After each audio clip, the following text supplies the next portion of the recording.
Welcome, dear souls, to this sacred space, a harbor of tranquility where we can pause the endless rush of the world and simply be. Breathe with me now deeply, allowing the gentle rhythm of your inhale and exhale to become the only sound that truly matters in this moment. We gather today not for vengeance, not for schadenfreude, but for a deep, reflective understanding of the immutable laws that govern the spiritual cosmos, laws that safeguard the path of every chosen one. Tonight, we address a profound yet often misunderstood element of the spiritual journey, the inevitable echo of action, the universal principle known as karma. It is a word often thrown about with fiery, dramatic fervor. Yet in its truest form, karma is nothing more than the gentle, perfect law of energetic equilibrium.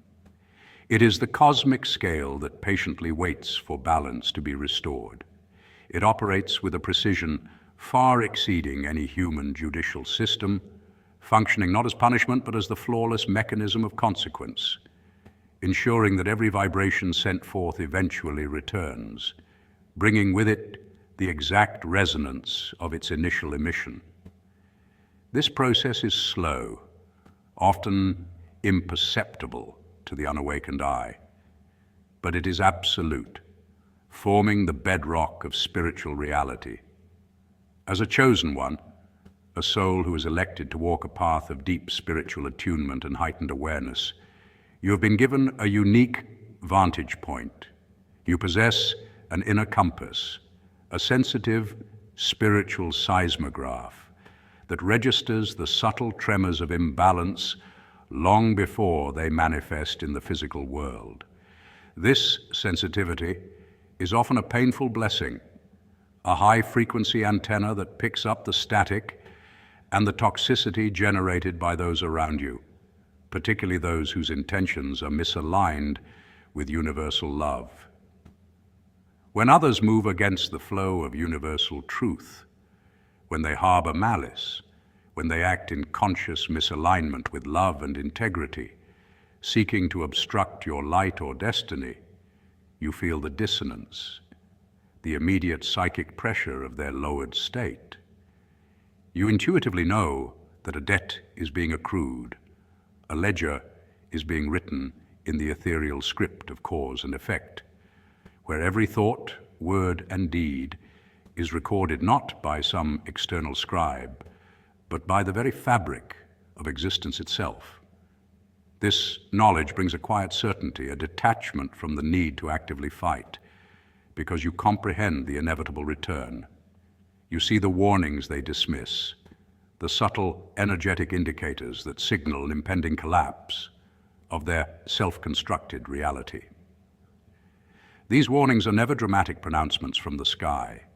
They are quiet, subtle nudges designed by the soul's own guiding intelligence to prompt a course correction before the misalignment becomes catastrophic. Perhaps a small, unexplained physical ailment that whispers of an emotional blockage, maybe a string of minor setbacks that reveal a deeper ethical fracture. A chosen soul recognizes these nudges as divine grace, but those anchored in ego perceive them as an inconvenience. They ignore the grace, they dismiss the warnings, they cling to external blame, demanding the universe bend to their will. And so the law must continue its work. Karma is not a vengeful deity. It is the physics of the soul, reflecting energy with mathematical precision. The fatigue, illness, or misfortune that begins to unfold in their lives is not your doing. It is their own energy returning home, their internal world, saturated with envy, bitterness, or manipulation, becomes too heavy to sustain without consequence. This understanding is essential for your peace, dear chosen one. You're not here to celebrate their suffering. You're here to understand the law and trust its process. Your spiritual task is detachment, to hold compassion without entanglement, and to continue your ascent. Take one more slow breath and allow this truth to settle deeply. Your work is done. The universe is tending to the rest. Now let us explore the 7 profound spiritual truths behind this sacred unfolding. Point 1, the sickness as a spiritual density, the inevitable return. The physical or emotional sickness you may observe in those who acted against you is not an arbitrary event, but the inevitable crystallization of accumulated spiritual density that has reached a critical, unsustainable mass. To understand this, we must first recognize that the human body is not merely a biological machine. It is a complex, multi-layered energy field, a finely tuned instrument designed to operate at the high, rapid frequency of love, joy, and truth. Every thought, every intent, and every emotional current carries a specific vibrational signature, a measurable electromagnetic wave. When an individual continuously harbors low-frequency emotions, resentment, persistent jealousy, the calculated desire to inflict harm, or the corrosive habit of deceit, they are, in essence, injecting heavy, sluggish, dense energy into their own energetic bloodstream. This density begins to clog the spiritual pathways, the subtle energetic channels known in various traditions as nadis, or meridians, which are crucial for the free flow of vital life force, or prana. The density collects, initially manifesting as subtle tension or inexplicable fatigue, residing in the shadow of the emotional body. However, as the negative actions and thoughts persist, as the individual ignores the warnings to self-correct, this heavy energy cannot remain isolated. The law of resonance dictates that it must eventually find a sympathetic landing place in the densest layer of the self, the physical body. It begins to settle into organs, tissues, and cellular structures that are already predisposed to weakness, perhaps due to ancestral patterns or past trauma. This is when the sickness emerges. It is the body's final, honest, and desperate way of communicating the soul's profound distress. The illness is not a random attack. It is simply a container for the unexpressed, accumulated negative energy they chose to cultivate, a spiritual blockage made manifest in the physical form. For instance, suppressed anger often settles in the liver, leading to inflammation or digestive issues. Unprocessed grief or malice directed outward can create constrictions around the heart or lungs. The need for rigid control, a driving force in many manipulative acts, often leads to skeletal or joint problems representing inflexibility. The physical symptom is thus a symbolic echo of the energetic transgression. It is essential for the chosen one to recognize that this process is not born of a desire for revenge, but of the impartial law of self-creation. Every human being is continuously creating their own energetic environment. When one chooses to send out toxins, gossip, betrayal, character assassination, they are not merely affecting the recipient, they are primarily polluting their own internal ecosystem. The sickness is the body's purification mechanism kicking in, attempting to shed the toxicity that the conscious mind refused to release. This recognition allows you to hold a space of neutral, objective witness. You are observing a spiritual principle in action, a clear, unmistakable demonstration that no action exists in a vacuum. Your ability to view their physical manifestation of distress not as a victory, but as a profound spiritual teaching moment, a living diagram of consequence, is the ultimate proof of your evolved detachment. It confirms that the burden of their actions is rightfully and irrevocably their own, releasing you from any residual emotional tether. Your own high-frequency path is fortified by this observation, reminding you that maintaining light and integrity is not a moral choice alone, but a pragmatic act of ultimate self-preservation and energetic hygiene. Point 2. The silence of the divine hand, the principle of non-interference. The universe, in its profound wisdom, rarely employs thunder and lightning for its most essential work. True divine action is often silent, subtle, and unseen, operating through the principle of non-interference rather than forceful intervention. This is perhaps the hardest truth for the human ego to grasp, as it constantly demands dramatic, instantaneous proof of justice. When a chosen one is wronged, there is a natural, albeit fleeting, desire to see the wrongdoer immediately and visibly struck down.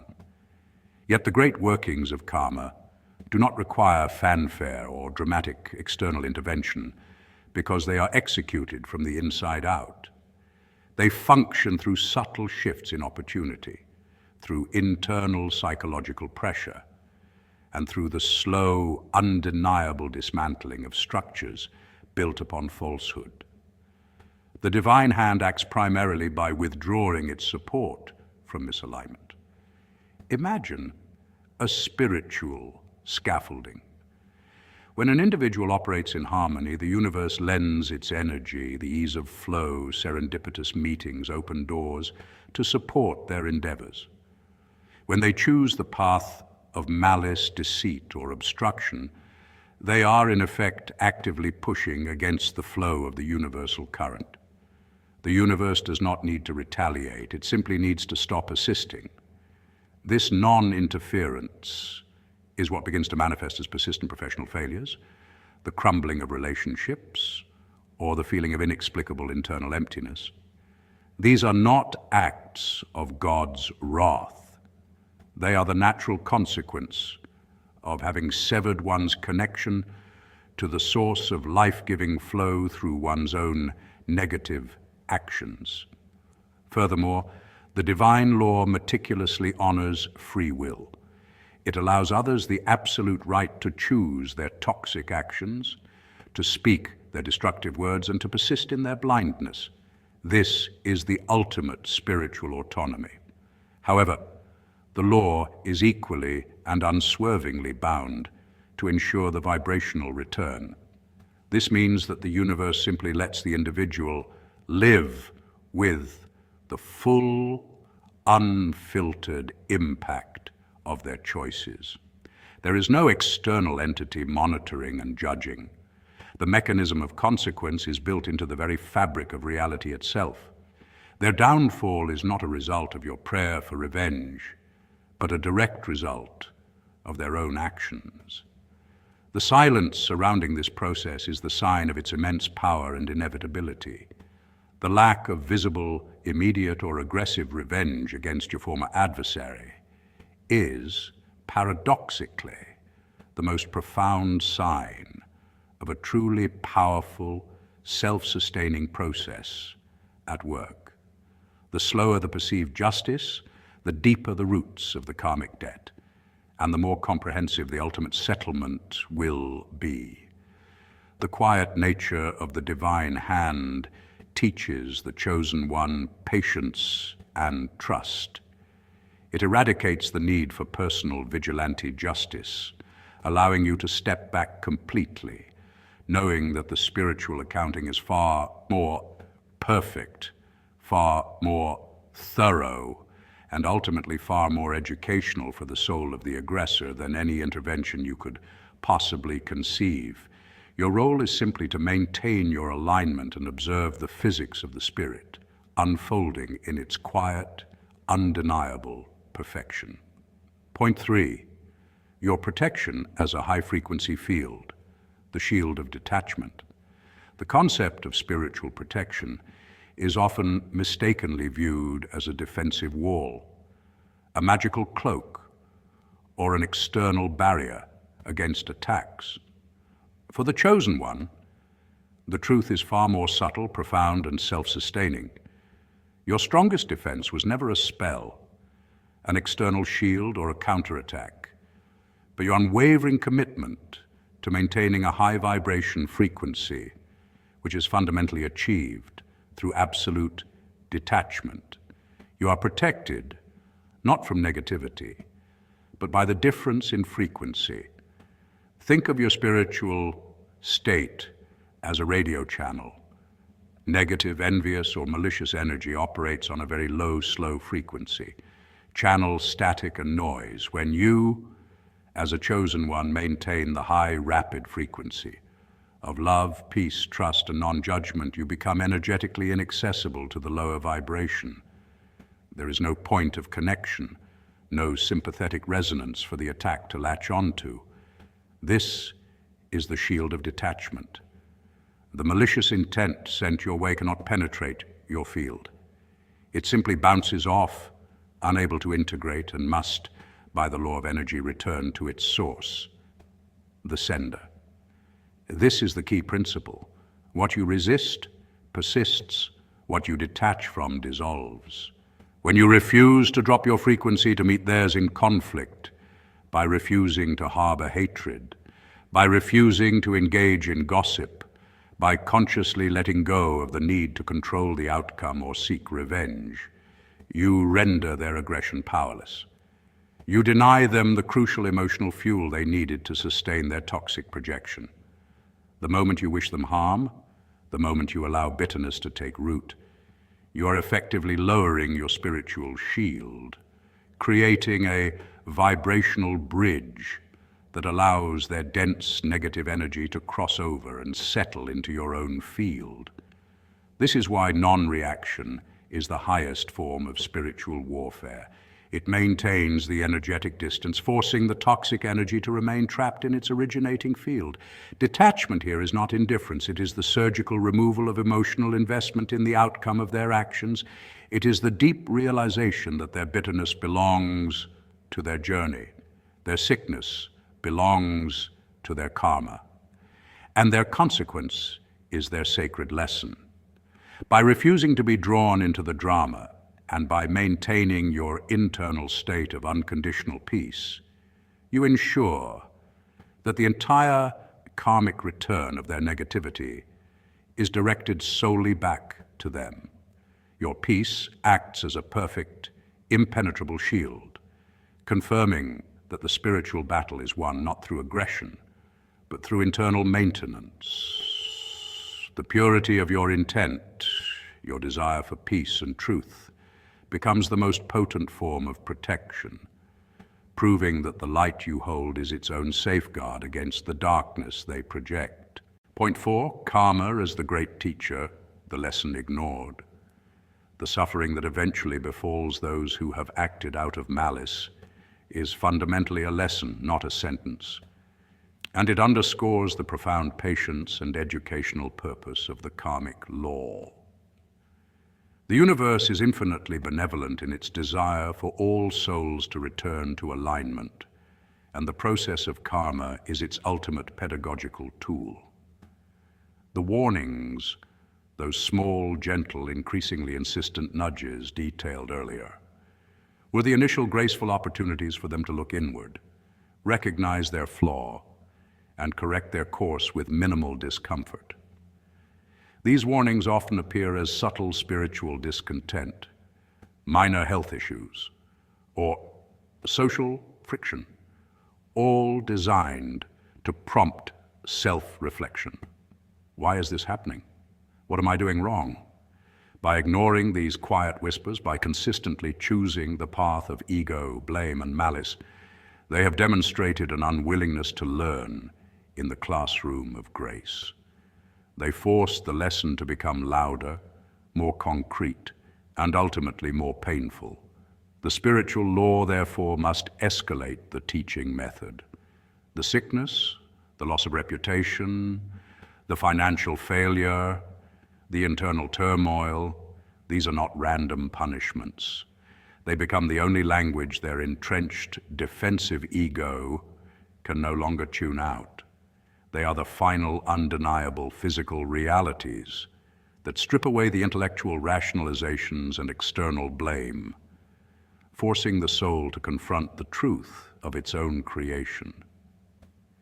Karma, as the great teacher, is utterly relentless, but perfectly fair.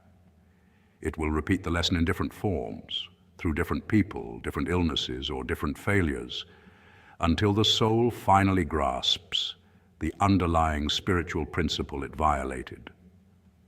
For example, if their offense was prideful obstruction of your life path, the karmic return might manifest as a relentless series of obstacles in their own career, forcing them into a state of humbling dependency.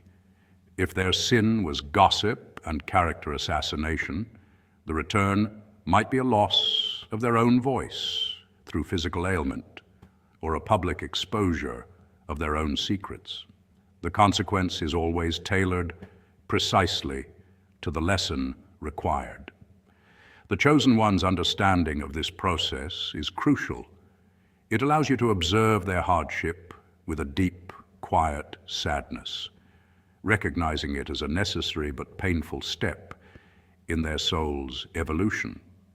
You are watching a stubborn student finally facing a mandatory exam. This view dissolves any residual anger and transforms it into compassionate recognition of the universal struggle. It affirms that the most powerful force in the universe is the impulse toward correction and balance, and that their suffering, however intense, serves the ultimate spiritual goal of returning them eventually to the light. Point 5, the chosen one's work: compassion and neutrality, the release of the outcome. The true spiritual climax of the karmic cycle is not the moment your adversary falls, but the moment you consciously and irrevocably choose your own state of being in response to their fall.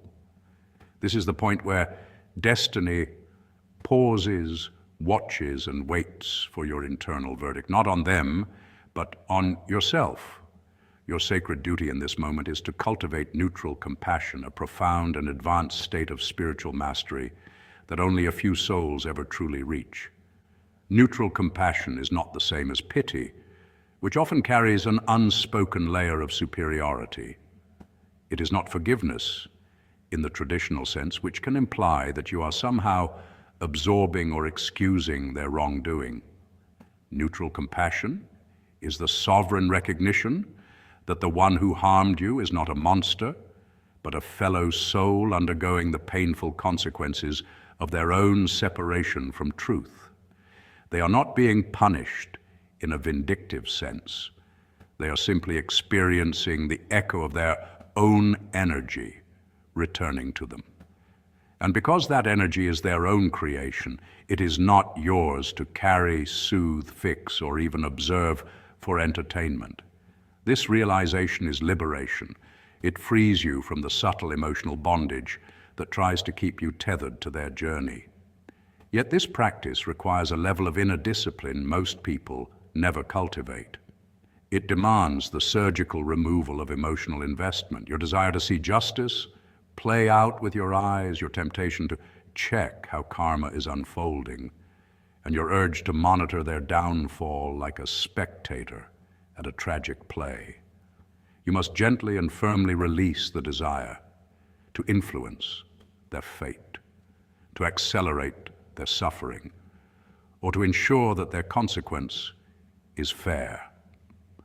The moment your mind tries to measure fairness, you re-enter the karmic arena and reattach threads that were already dissolving. When you surrender the need to be the witness of their consequences, you complete your own spiritual detachment. This allows their karmic return to unfold without any lingering energetic ties to you. And this is the highest declaration a soul can make. I trust the law. I trust the unseen mechanisms that balance all things. My healing is internal, sovereign, and independent of their consequences. But here lies the danger, the trap where many chosen ones unintentionally halt their own elevation: emotional lingering. Emotional lingering is the subtle, almost invisible habit of staying connected to the story of your enemy even after the chapter is meant to close. You might not wish them harm anymore, but if you still check their social media, still discuss their downfall with others, still replay the memory of what they did, or still feel a faint spark of satisfaction knowing that they are struggling, then you are participating in a softer, quieter form of attachment. This is not neutrality. It is a low-frequency tether that keeps the conflict alive inside your energetic field. The universe does not judge you for this, but it cannot elevate you until you release it. Your spiritual work now is the cultivation of absolute quietness in the mind regarding their fate. No curiosity, no commentary, no emotional spikes, positive or negative. Your energy must be consecrated and redirected entirely toward your divine purpose. When you move into true neutrality, you transcend the cycle of action and reaction. You become the serene, untouchable observer of spiritual law unfolding with perfect precision. And in this elevated state, you can even wish them well, not out of sentimentality, but out of understanding, because wishing them well is the fastest way to clear your own remaining energetic residue. Neutral compassion becomes your shield, ensuring that none of their dissolving negative energy splashes back onto your ascending path. This is the final mastery, to walk away not with triumph, but with peace. Point 6. The truth of spiritual warfare, the internal battle won. The realization that their karma is manifesting their sickness confirms a foundational truth of the spiritual path. The true spiritual warfare you faced was never external. It was the intense, agonizing battle waged within your own mind and soul. The external conflict, the gossip, the betrayal, the attempts to obstruct, was merely the stage upon which your internal strength was tested. The real war was against the temptation to become bitter, to seek vengeance, to compromise your ethics, or to lose faith in the goodness and justice of the universe. Every lie they told, every trap they set, and every false narrative they tried to build around your name was designed, knowingly or unknowingly, to pull you down into the same spiritual mud they were living in. And yet, every time you consciously chose peace over panic, forgiveness over fury, and detachment over dwelling on the injustice, you won a decisive internal victory. Your restraint was not weakness, it was spiritual mastery. Your silence was not passivity, it was discipline. Your refusal to retaliate was not fear, it was wisdom. The power of the external aggressor was never in their actions, but in their ability to force you to lower your frequency to meet theirs. By maintaining your calm, by trusting the law of karma, and by focusing relentlessly on the integrity of your own internal light, you won the war before the external conflict was even settled. You proved that your spiritual foundation was unshakable, your character untouchable, and your inner compass divinely aligned. The sickness and misfortune of your enemies, therefore, is not something you celebrate. It is the external confirmation that their greatest and ultimately losing battle was always with the truth in their own hearts. What you are witnessing now are the inevitable consequences of a soul that deceived itself long before it tried to deceive others. They were defeated not by your counterattack, but by the relentless self-destructive pressure of their own internal disharmony. Their darkness turned inward because it could find no hospitable place in your protected light. Your spirit was too fortified, too elevated, and too spiritually insulated to absorb their chaos. And when darkness cannot enter the light, it collapses back onto the one who carries it. This understanding shifts the entire narrative from one of victimhood and struggle to one of sovereign spiritual achievement. You were never powerless, you were being refined, you were never losing, you were being strengthened. Every moment of restraint, every silent prayer, every tear you wiped alone was building a spiritual authority that cannot be taught or borrowed. It can only be earned. You did not simply survive their attack. You utilized the energy of their challenge as a catalyst for deeper alignment and greater mastery.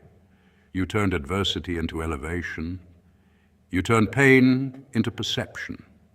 You turned betrayal into breakthrough. The external consequences now unfolding in their lives are merely the final physical evidence that the universal law supports the path of integrity. What was done in darkness is now being answered in the light, not because you demanded justice, but because spiritual law cannot be mocked. For the chosen one, this is the final lesson. The true warrior carries the shield of silence and the sword of truth, and fights not to destroy the enemy, but to preserve their own internal harmony.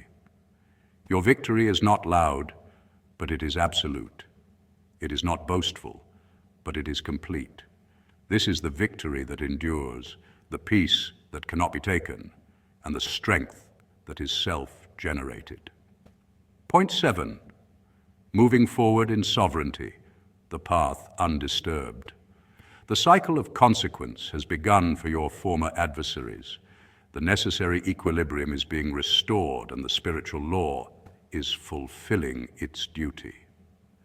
Your final and most critical action is to firmly and consciously reorient all of your energy, focus, and attention back to your divine purpose. Stepping forward in a state of quiet sovereignty, do not linger in observation of their consequence.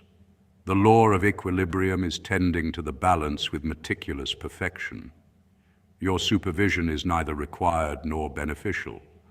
Every moment, every thought, every precious unit of spiritual energy spent reflecting on their misfortune, their symptoms, or their downfall is a moment taken away from building your own spiritual kingdom, from realizing your higher calling, and from ascending to the frequency that awaits you. You must create an internal boundary that says, this chapter is closed. The consequence is their lesson, and my attention belongs entirely to my future.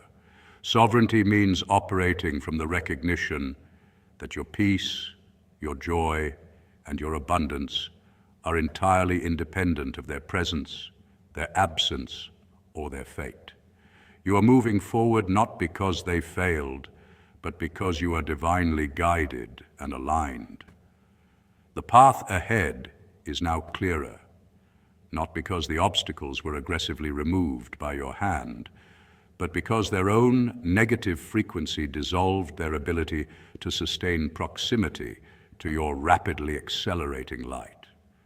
You are protected not by physical walls or forceful defenses, but by the undeniable spiritual law you choose to honor, the law of non-attachment, of integrity, and of relentless movement toward your highest good.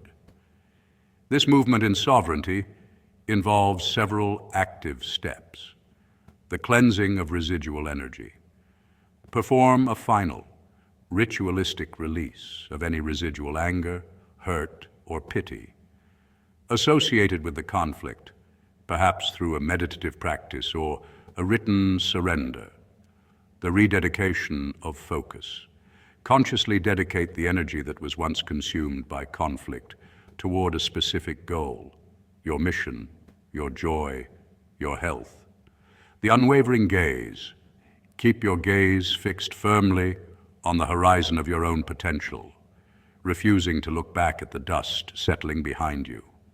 Step forward in quiet sovereignty, knowing that the universe is not only upholding the law of consequence, but is simultaneously and actively co-creating the next highest iteration of your life. Your true reward is not seeing the fall of others, but the profound, unbroken peace within your own heart. the untainted joy of a life lived in truth, and the boundless potential of the undisturbed path that lies ahead. Beloved soul, as we conclude this shared meditation and deep exploration of the universal law, remember this essential enduring truth. You are not defined by the external battles you survive, but by the unshakable peace you consciously choose to cultivate in their aftermath, a peace rooted in your absolute trust in the perfection of the cosmic order. The great cycle of karma moves, and it moves perfectly, silently, and inevitably, looping through every intention, every thought, and every hidden action with mathematical precision. What returns to each individual is not punishment, but the pure echo of what they have projected into the fabric of existence. The evidence of consequences manifesting in the lives of those who sought to obstruct your light is not a call for celebration or lingering attention, but a sober reminder to trust the silent, impeccable justice of the universe and to acknowledge the power of self-created reality. Their unraveling is not your triumph. It is simply the natural balancing of cosmic equations that were set in motion long before your awareness of them. You have witnessed the truth that low-frequency malice is inherently self-destructive, that those who operate from envy, deception, or spiritual distortion ultimately collapse under the weight of their own vibration, and that the highest form of spiritual victory is achieved through non-engagement and the steadfast maintenance of your own internal light. This is the path of mastery, responding not with retaliation, but with elevation. You rise, not because you win, but because you no longer participate in cycles that diminish your soul. May you carry this profound understanding forward, moving with a deep, unwavering calm that is impervious to the storms around you. Let your peace be your shield, your discernment your compass, and your integrity your unwavering anchor. The universe responds to the frequency you choose, and when your frequency remains high, grounded, and sovereign, no chaos can intrude upon your inner sanctum.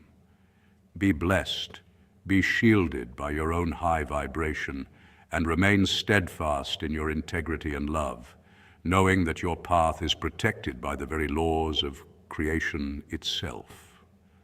The divine architecture of your journey allows nothing to touch you that is not meant for your growth, and nothing to leave you that is not meant for your liberation.